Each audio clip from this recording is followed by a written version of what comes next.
Alright, video is a little late today.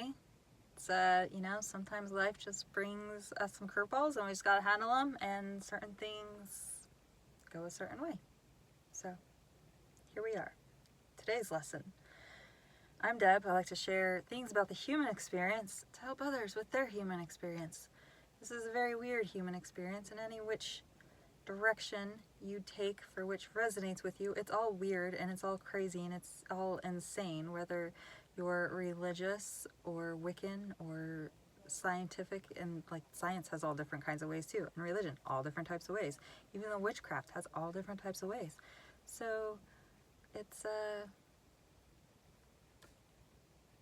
again, I'm out in nature. If I'm in my car, my eyes will get distracted by what's going on around me or out in nature. Today I'm in a national park, so now there's people that are going to be around. But it's very windy outside, and if I'm outside, I squint a lot, and so this just works. Here we are, in the car. But I still get to see amazing views, and I'm looking at this like 8-mile trek that I did in flip-flops inadvertently during a morning coffee walk uphill. And I was like, just a little further. Next thing you know, I was 8 miles in. Good times. Like, I live in the desert. I can do exciting adventures like that in my life. Another fun adventure is allowing people into your vulnerability space. That's an adventure. Dark Night of the Soul. That's an adventure.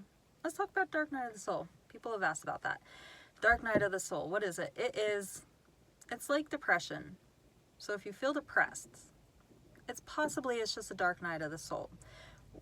In the sense that science in the medical field likes to make depression seem like there's something wrong with your brain, always has been, always will be, and you have to be on pills forever.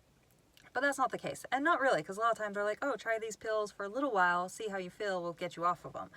And I'm definitely not giving medical advice, so seek out medical advice. I need to take a drink. But I have my own personal experience of what my doctors have shared with me. And in the end, if you feel like a dark night of the soul, I feel like is something that is human. Is it chemical? Is that how science has decided to measure a dark night of the soul? Possibly. Does a dark night of the soul mean you're any less depressed and you don't need pills? Absolutely not. If pills even work even on a placebo level as giving you something to help give you that extra oomph, that extra step, that extra level of hope, that's great, right? Sorry, this is coffee burps. Excuse me. I'm saying a lot. This is the dark. It's because I don't want to talk about depression and Dark Night of the Soul. I've overcome it. But no,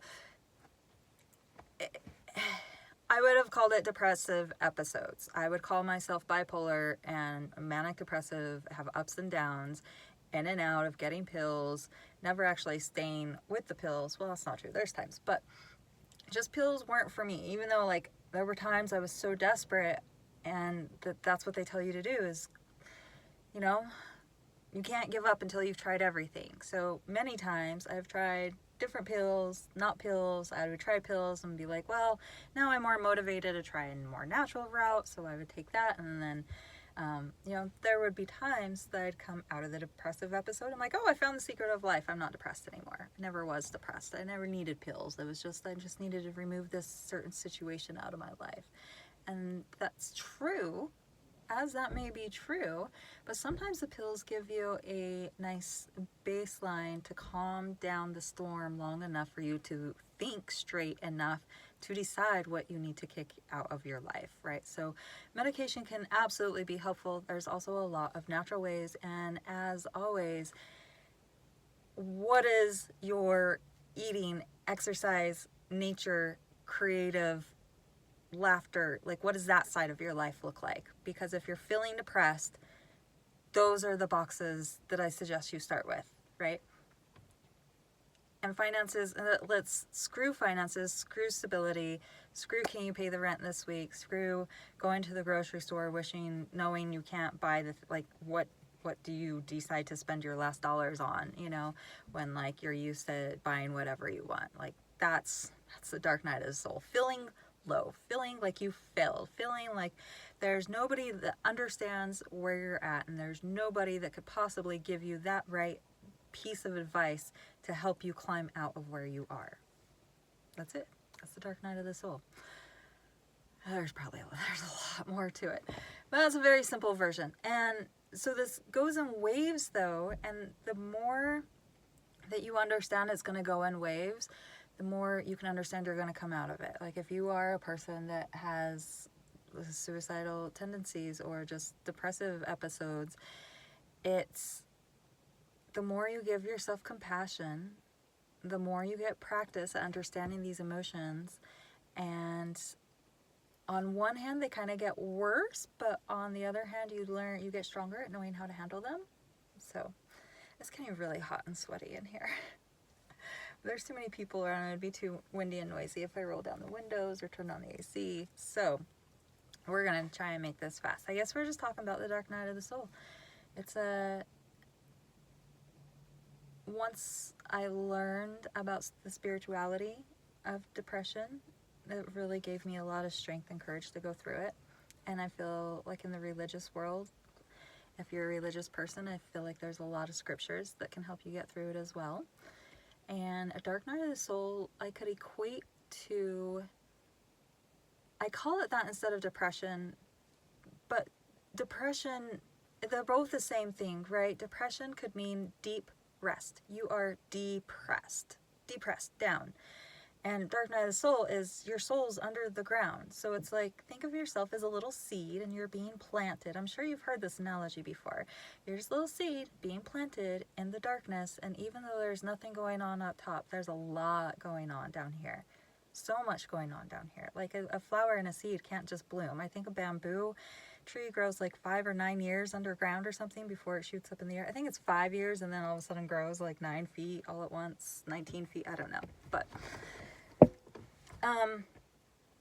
so give yourself compassion for the dark night of the soul and understand that it will come in waves. You will overcome it if you choose to overcome it, if you don't sit in the pity party for too long. But sometimes, like, I would say this last 5 years has been complete shadow work, even though there were moments of highs where I thought I was done. And then in my life, I've had gaps of like 3 to 5 years where I thought I was totally good and didn't have any depressive episodes. I was like, cool, I won. And then like life would happen and I'd go through. But in that feeling where I'm like, hey, I won. The awesome part about those is even when things would happen, I wasn't rocked emotionally, right? Like this, I have had a lot of situations happen over the last few months. I mean, just 2025 in general. And I mean, one put me in shock for months, but all the rest, like they're really big. And maybe it's because I was in such shock of whatever happened in February, but everything else I've just been like, okay, what physical steps do you need me to take to satisfy whatever you're asking for me in the matrix, right? Like, oh, this happened, blah, blah, blah. Okay, do you want money? Do you want me to sign a paper? What do you want from me? Like, I don't know what you want. Like, you know, social situations, things that you would normally maybe take personally, and then you don't take personally, you just see it for what it is. You know, knowing that when something happens, it's not the end of the world. It can feel like it's the end of the world. And as I say this,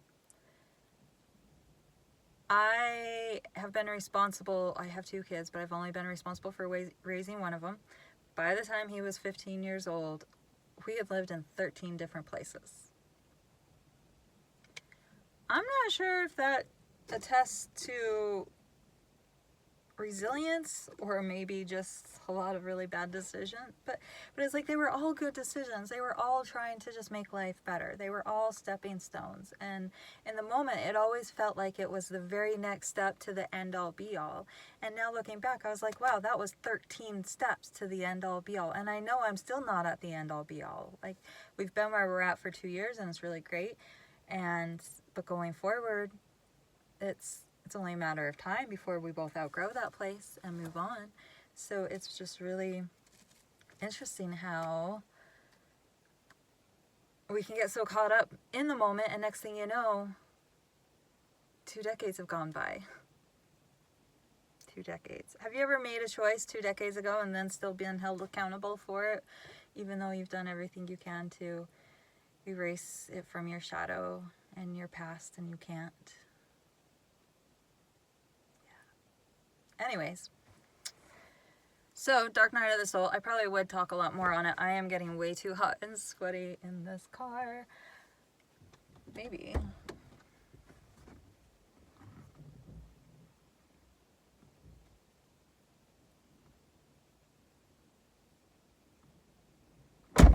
Just for a moment, let a little bit of air in. If you're going through a dark night of the soul and you feel like you've been planted and you see no sunlight and you don't feel like any growth is happening, grab onto the word resilience. And I'm going to say faith and hope. More so faith, not so hope. Hope is good, and hope has gotten me through a lot, but hope also insinuates that you don't believe, and faith is belief. So if you have faith you're going to get through it, that's a knowing. You know you're going to get through it. If you have hope that you're going to get through it, you're like, maybe I'm going to get through it. I don't know if I'm going to get through it. Am I only going to get through it if someone else helps hold my hand or gives me a solution or bails me out financially? I don't know. I hope something happens. But if you have faith, then you know something is going to happen. You know God is going to build bridges for your next step that is for your highest good. If you have a connection with God, He is always looking out for your highest good. And if you are asking for Him to always look out for your highest good, then that's a done deal, you know? You can, and it's interesting because it really is all about that next step. Your next step can feel magical and wonderful, and in a matter of 24 hours, it could not be the right step anymore. And that's where emotional resilience comes in. You have to have the faith that God can give your life a 180 over and over and over again, and you're going to be okay because it's backed on faith. I'm tearing up. Okay. I'm overheating. This is no longer safe.